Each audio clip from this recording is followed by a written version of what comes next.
In this tutorial, I am going to show you how to write a program in Java to find whether a given number is palindrome number or not. For that, first we have to know about the palindrome number. What is palindrome number? So, a palindrome number is a number that is same after reverse. For example, 545, 151, 345, 43, 343, 171, 48984 are palindrome numbers.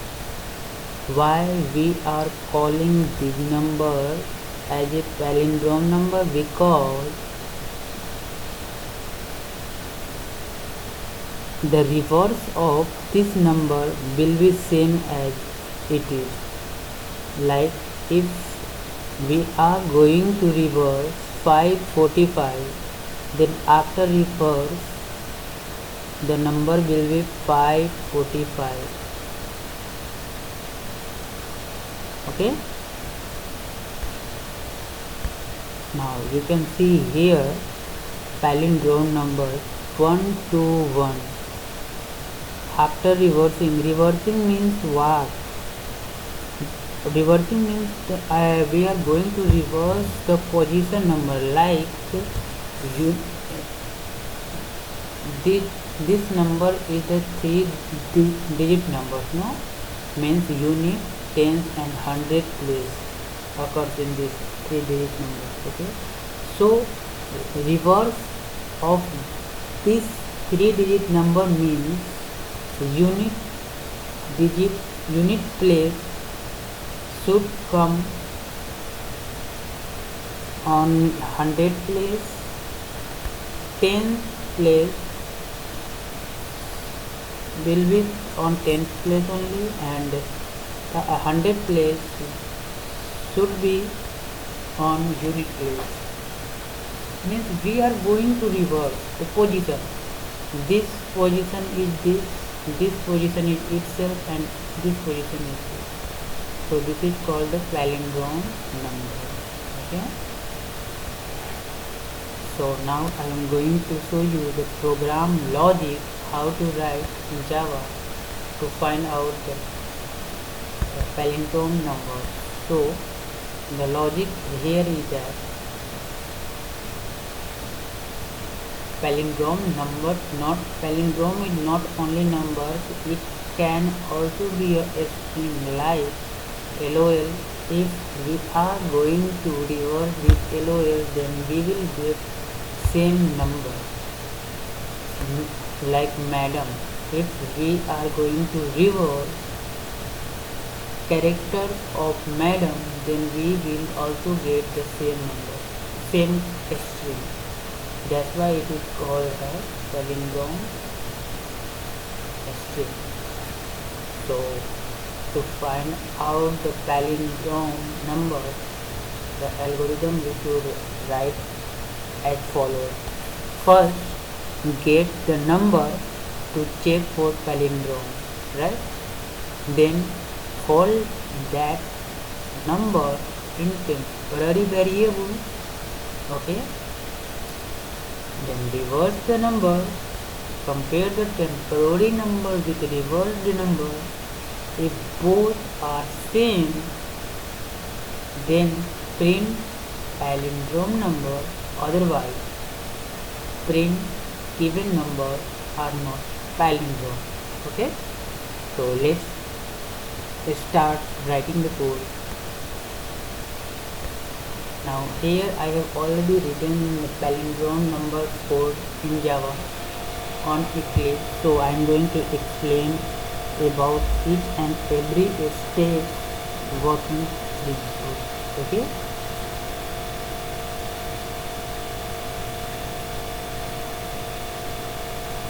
I have taken, since in Java everything are going to be happened within the class only, we are not able to define a single statement outside the class. So, and that is also a reason Java is going to be called as pure object oriented language, because everything are going to be happen within the class and object only. So I have declared one class as a palindrome which are public. Public is the access as specifier, because this program is going to be called by the JVM Java virtual machine, and while JVM is residing in our system's drive like C drive, D drive, E drive or F drive. So from C drive and this program from C drive, JVM is going to call this method. That's why it is declared as public. Okay, so public class palindrome, I have taken three variables. One is R, second is sum, third is 10. R variable I have taken here to store the reminder. Sum variable is going to store the summation of number digits, and 10 variable are basically used here for storing the number. I have declared this variable as a static variable because static variables are the variables which are accessible within the class. That means to access this variable we do not require any object of this class. That means without using the object of this class we can access this static variable directly within the class. Okay, and a static void check palindrome, this is my method what I have created here. So to discuss this method, first I will discuss the main method from where I have called this check palindrome method. Okay, so see, public static void main string args in n. Since I am going to access n variables within main class only, that's why I have not declared it as a static int variable. Okay, so n is an integer variable, and I have created one object of a scanner class. And this scanner class are predefined in the java.util package. So I have imported this java.util package in this program to use a scanner class. A scanner class is predefined in java.util package. S is the object of a scanner class, and the main use of a scanner class when we are going to take the input from user, and that inputted value we have to assign in the variable. In that case we need the object of a scanner class only. I have printed one message here, enter number to check for palindrome. User will enter here number, and that number is going to converted by next in wrapper class into int and it is going to assign in n variable, and after assigning that value in n variable, I am going to call this method check palindrome. Since check palindrome I have already talked about the static method, since I have made check palindrome as a static method, that's why we can access this method without using the object of that class. So check palindrome and having the parameter n, where n contains the number inputted by the user. So after executing this code, the control is going to transfer over here check palindrome, where check palindrome is a static method defined within palindrome class, having one parameter n integer type, right? Now that integer value which contains n here, I have copied that value into temp variable, right? So temp variable is now going to assign the value of n into temp. Okay, now I have taken the help of while loop here. Why I have used this while loop here?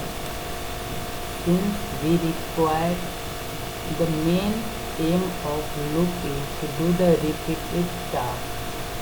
So since we need this action to perform again and again, that's why I have taken while loop to perform this task. And what is the task of this code, I am going to explain here. So in programming language, how we are going to reverse the number, for that I have written this logic here. To understand that, I am going to explain.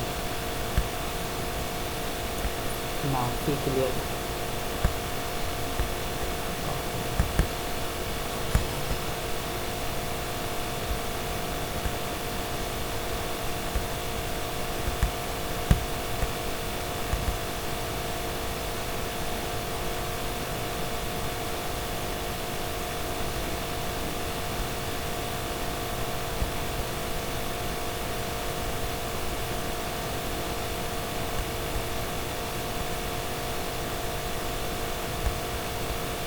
Yes, now we can see here, like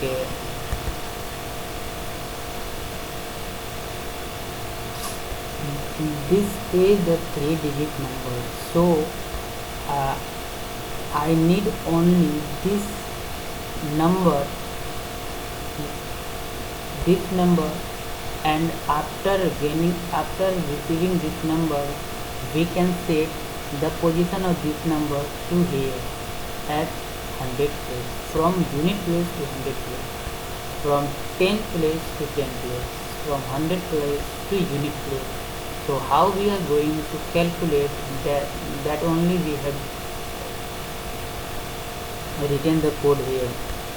So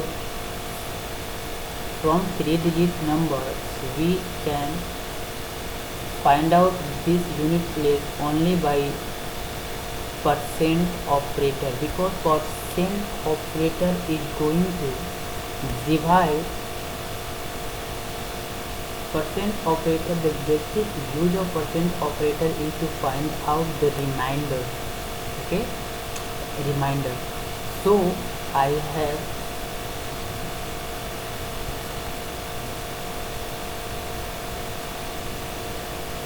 divided this number n, which are the value which are assigned in this n variable. I have divided that number by 10. After dividing 1 to 1 by 10, we will receive 1 as a reminder, and this reminder is going to assign in R. Since sum contains 0 value, so sum star 10 means 0 star 10 will be 0 and 0 plus R, where R contains 1. 0 plus 1 equal to 1. Now 1 is going to assign in some value. Now sum contains the value 1. Okay. Now n is going to divide by 10. Now listen carefully. Here is the percent operator, here is the divider operator. The main difference between these two operators is that percent operator is going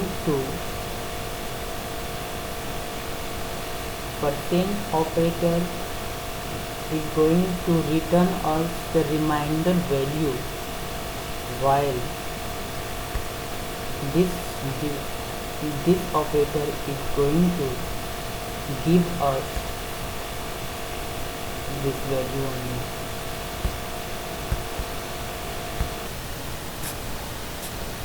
This operator is going to give us the dividend.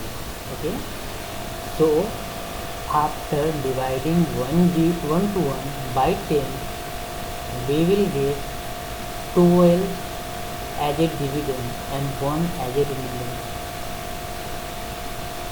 10, 12 are 120 and 1 will be the remainder. So in this case only 12 is going to assign in n value, right? Now n contains 12. Okay, while 12 is greater than 0. Yes, 12 is greater than 0. Condition is true, it will enter into the loop. Now R equal to n% 10, while n contains 12% 10, it will give us the remainder as a 2. Now R is going to assign as a 2. Sum contains previous value as 1, this one. Now 1 star 10 means what? 10 plus 2 will be what? 12. Now 12 is going to assign in some variable, right? Now n is 12. 12 divided by 10. Answer will be what?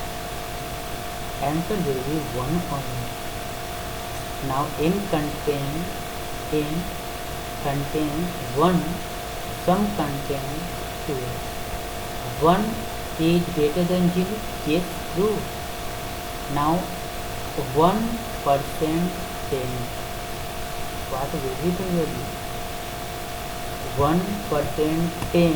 The value will be 1 only. So sum equal to sum. Sum contains 12. 12 into 10 equal to what? 120 plus R. R contains what? 1. 120 plus 1.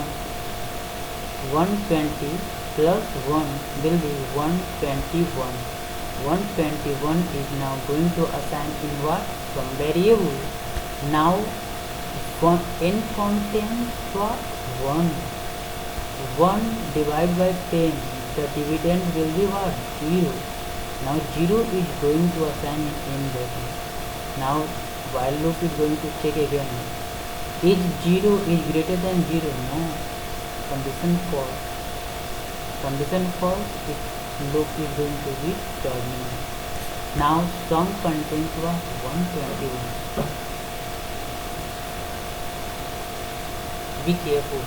First n was 121, which are assigned in same variable, which are older value, and sum contains 1 to 1, which are reverse value. So I am going to check here. If temp is similar to sum, means previous value is equal to the reverse value, then method is going to be print as given number is palindrome, if temp will not be similar to some value, then in that case this statement is going to print as given number is not palindrome. That's all about palindrome number. Just see clearly the code written here. Okay. Now I am going to execute this program by pressing Ctrl plus F11. Now you can see the output. It will ask for enter number to check for palindrome. See here, enter number to check for palindrome. I will put here the number is 1, 2, 12. Okay. Now 12 is going to assign